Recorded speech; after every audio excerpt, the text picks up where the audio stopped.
Bonjour et bienvenue à la Restanque à miel. Je suis toujours le gardien de la Restanque, ça ne change pas. Aujourd'hui nous allons faire le rucher, c'est-à-dire on va mettre en place les ruches avant que les essaims arrivent. Et donc du coup on va essayer de mettre un peu tout ça d'aplomb. Je vais essayer d'expliquer au mieux les choses et afin que vous compreniez. Voilà, donc dans un premier temps on va essayer de mettre les parpaings en place à peu près de niveau comme je veux, j'expliquerai pourquoi, voilà comment je les mets. Ensuite on mettra un peu les petites poutres là sur lesquelles reposeront les ruches, et après je mettrai en place les ruches et j'essayerai de vous expliquer un peu comment est faite la ruche avec le corps, les cadres, le toit, enfin un peu tout ça, avec mes connaissances de débutant, toujours pareil. Donc il y aura peut-être des petites coquilles, j'espère essayer de dire que des choses un peu correctes quand même, hein. Voilà, allez, à tout de suite.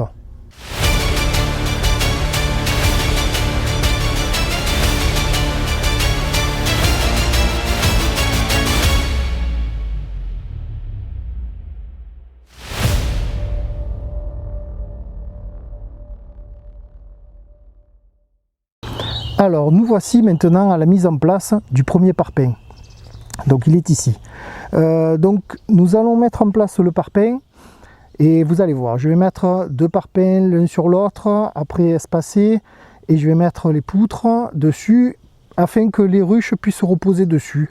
On va dire que je vais mettre d'aplomb, sauf que ça va être légèrement penché vers l'avant. L'avant pour moi ça va être par là-bas, donc l'avant des ruches va être par là-bas parce que c'est exposé sud-sud-est, ce qui est apparemment la meilleure exposition pour les ruches. Et il faut que ce soit légèrement penché les ruches afin que l'humidité s'écoule plus facilement. Voilà, apparemment c'est mieux de les mettre un petit peu penchés. Alors attention, on va pas les mettre comme ça non plus, faut pas exagérer, mais on va essayer de les pencher légèrement. Donc j'ai avec moi un niveau à bulle, normal, et une petite pioche, petite binette, afin de gérer à peu près la terre, que je puisse mettre le parpaing comme je veux. Voilà. Donc cette mise en place, elle est simple. On met en place le premier parpaing. Bah, j'ai un peu triché, hein. Avant que vous arriviez, j'avais commencé à mettre un petit peu en place le parpaing. J'avais travaillé un petit peu la terre, donc pour qu'il y ait moins de travail fastidieux à faire devant vous. Il n'y a rien de compliqué, donc je vous mets le niveau. Voilà, c'est très légèrement penché vers l'avant. Alors c'est léger, hein. Il n'y a pas non plus un truc monstrueux. Par contre dans ce sens là, vous voyez, dans ce sens là on est, voilà, on est d'aplomb. Voilà, donc ça fait que là l'avant va être un peu penché, et pour les ruches ce sera mieux. Pour le deuxième parpaing c'est exactement la même chose, on a juste à le mettre par dessus normalement. Voilà, donc le deuxième parpaing nous le mettons en place. Voilà, on vérifie que c'est toujours bon de niveau. Moi c'est bon, ça penche légèrement, là on est bon. Donc voilà, disons que pour l'instant on est pas mal. On va faire ça, je vais vous épargner de la mise en place des autres, c'est exactement la même chose. On met en place les plots et après par dessus on mettra les petites poutres, ça peut-être je vous montrerai. Voilà, et après les ruches, et comme ça on sera prêt et je pourrai vous expliquer un petit peu l'intérieur des ruches, comment c'est fabriqué, comment c'est fait. Nos deux plots de parpaing sont mis en place, j'ai amené les poutres déjà, donc il n'y a plus qu'à les mettre en place, hein, et à vérifier qu'on est toujours d'aplomb, hein. Donc allez,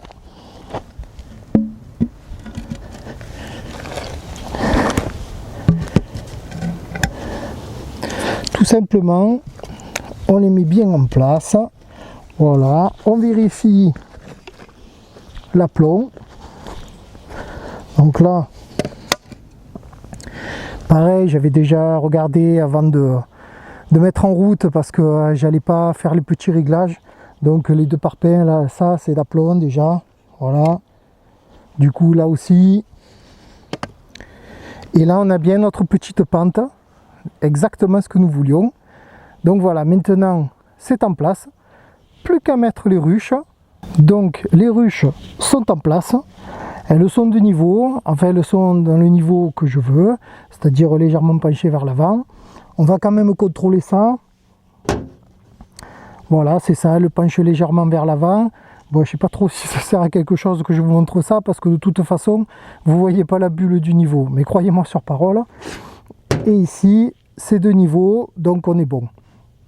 Donc maintenant, ce que nous allons faire, c'est que je vais vous rapprocher un petit peu et je vais vous expliquer un peu plus en détail la ruche et les différents éléments qui la composent. A tout de suite. Donc je vous ai rapproché un petit peu, histoire de vous expliquer un peu mieux, que vous arriviez à voir. Donc voici la ruche à proprement parler. Donc en haut, il y a un toit que j'enlève en tôle. Voilà. Je vais le poser là. Ensuite, il y a une mousse isolante. Bon, c'est beaucoup pour l'hiver, pour les protéger du froid. Mais ça protège aussi de la chaleur. Donc comme on est dans le sud de la France, je pense que je vais l'utiliser cet été. Hein. Donc voilà pour ça. Ensuite, nous avons un couvre-cadre. Donc comme son nom l'indique, ça couvre les cadres. Bon, plus sérieusement, c'est ce qui se met au-dessus de la ruche. Voilà. Et en fait, là je vais le soulever à la main, mais normalement il me faut un outil qui s'appelle un lève-cadre et qui me sert à ouvrir, parce que les abeilles produisent de la propolis, qui est une espèce de colle qu'elles produisent et qui leur permet de boucher le moins d'interstices et empêche les courants d'air. Voilà. Donc c'est pour isoler au mieux. Là, comme il n'y en a pas, hop, ça se fait super facilement. Donc effectivement, cette propolis peut se récolter. Enfin bref, c'est surtout que c'est très difficile à enlever après, une fois qu'elles ont mis cette espèce de colle. Voilà, mais vous verrez ça quand il y aura les abeilles, vous en verrez de la propolis, vous inquiétez pas. Voilà. Ensuite, vous avez le corps. Bon, moi j'ai pas des cadres de partout, parce que finalement j'attends effectivement mes essaims. Donc pour l'instant il n'y a pas les cadres où il y a les abeilles. Je vous en ai mis un en plus, comme ça, qui n'est pas ciré, pour que vous voyez à quoi ça ressemble. C'est un cadre, il y a des fils dessus, et c'est là-dessus qu'on va appliquer la cire. Ce sont des feuilles de cire gaufrée. Bref, donc celui-là c'était pour vous montrer à quoi ça ressemblait. Il faudra que je le retende, vous voyez. Il faut que les fils soient tendus. Ensuite, les cadres. Donc là vous avez un cadre de cire gaufrée. Donc c'est des feuilles de cire qu'on achète dans le commerce, vous voyez. Et c'est quand même de la cire d'abeille, hein. Ça a beau être acheté dans le commerce, c'est pas industriel, hein. C'est de la cire d'abeille qui a été façonnée pour avoir cette forme de feuille, avec des petits dessins d'alvéoles. Je ne sais pas si vous voyez bien, il y a des petits dessins d'alvéoles dessus, et c'est là-dessus que les abeilles, en fait, elles se servent de ce dessin pour construire leurs alvéoles. Elles peuvent le faire sans, hein, mais là c'est un peu plus régulier. Voilà, c'est un peu plus régulier, donc elles se servent de ça pour faire leurs alvéoles, et après elles sont un peu plus hautes, leurs alvéoles, et c'est dedans qu'elles mettent ce qu'elles veulent, hein. Du couvain, du nectar, du pollen, voilà.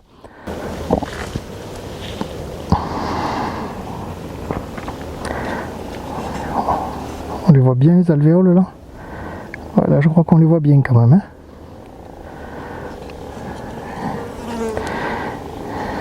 Donc, petite précision également, pour que les feuilles de cire gaufrée tiennent sur le cadre, vous voyez, sur les fils, on les soude en faisant chauffer, en faisant passer un courant dans le fil, et ça fait chauffer la cire, et ça soude la feuille sur le cadre, enfin sur les fils, et du coup, vous voyez, ça tient bien. La chose est que je vous montrerai sûrement sur une vidéo comment ça se fait, c'est très simple. Donc les cadres de cire gaufrée, comme ceci, je vous le montre un petit peu mieux de plus près. Il y a une marque que j'ai faite, je ne sais pas si on la voit bien à l'écran ici, c'est de couleur blanche. En fait c'est parce que je mets ces cadres cette année et qu'il y a un code couleur pour chaque année. Donc il y a un code couleur, donc il y a 5 couleurs différentes: blanc, jaune, rouge, vert, bleu, qui est pour les années. Donc ça fait 1, 2, 3, 4, 5 et après 6, 7, 8, 9 et 0. Donc en fait là le 1 c'est 1 ou 6 et donc c'est blanc et du coup c'est pour 2026. Je sais pas si mes explications sont bien correctes, mais retenez que le blanc c'est 2026, déjà c'est très bien. Donc voilà pour ça. Et donc j'ai prévu 5 cadres de cire gaufrée parce que je vais avoir normalement 5 cadres pour mon essaim, parce qu'une ruche contient généralement 10 cadres. En fait c'est ce style de ruche là. Donc ces cadres se mettent dans ceci qui est le corps de la ruche, c'est leur maison en fait, voilà. Et après vous avez les hausses qui sont moins hautes, qui se mettent par dessus, ça c'est quand on récolte le miel. J'espère que je pourrai vous le montrer dans cette saison. Voilà, donc ici c'est ça en bois, et après vous avez un fond en plastique. Moi j'ai pris un fond totalement aéré parce que même pour l'hiver, il fait pas très froid chez nous, donc voilà, qu'il soit totalement aéré, c'est pas gênant, au contraire, ça évite l'humidité dans la ruche. Et vous avez un fond, et il est tenu par ces petites épingles là, qui permet de solidariser le corps et le fond. Voilà pour ceci. Et après, on rentrera plus en détail, mais je vais quand même vous montrer l'avant de la ruche, où vous allez voir le pont d'envol, à quoi ça ressemble, si jamais vous savez pas déjà ce que c'est. Donc ici vous avez le pont d'envol des abeilles, et effectivement ben voilà, ça fait une petite avancée et ça aide les abeilles à sortir de la ruche avant de décoller, ou ça leur sert aussi de piste d'atterrissage avant de rentrer dans la ruche tout simplement. En ce qui concerne le traitement du bois, alors il y a plusieurs solutions possibles. Il y a les peintures, les lasures, bref, moi je voulais pas de peinture.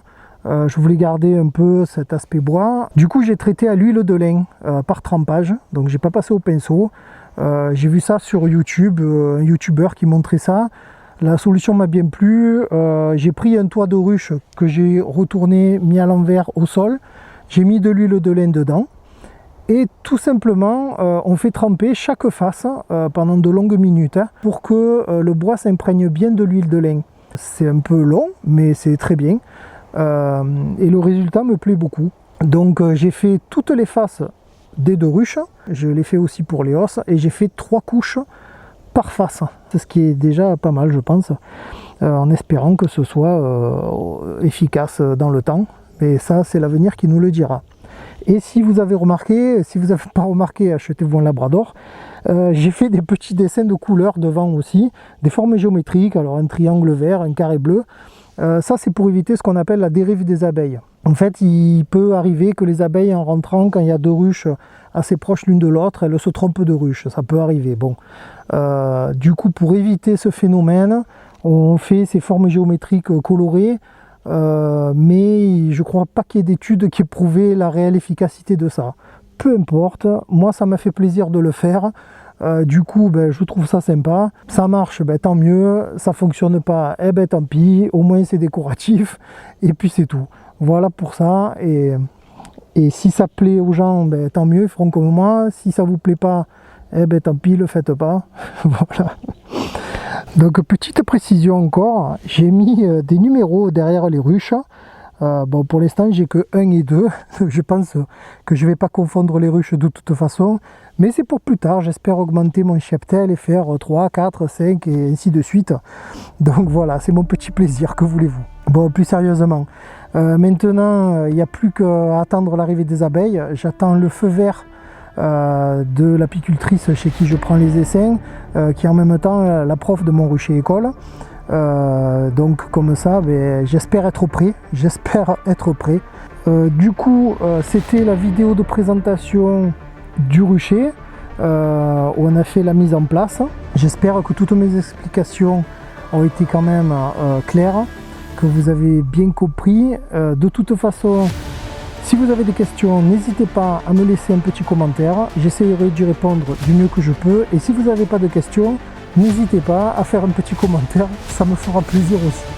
Voilà, donc c'est terminé pour cette vidéo. Dans la prochaine, j'espère, il y aura enfin des abeilles.